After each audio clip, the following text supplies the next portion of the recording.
Nada, así que explícale todo lo que tengas que saber. Trabajo para nuestro estudiante, para el proyecto. Vale, entonces le vas a conocer, vas a participar en su espectáculo y tiene muchísimo que ensayar, o sea que rapidito, vamos. Vamos allá.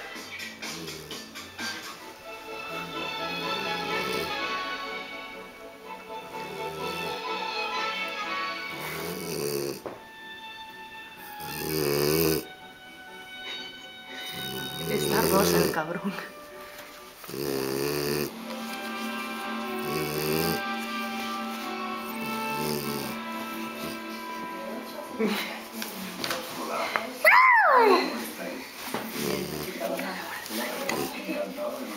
Igualmente.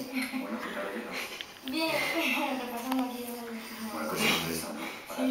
Llegar aquí a Valladolid y decir, bueno, ¿qué tengo que hacer? ¿Te lo imaginabas más o menos, no?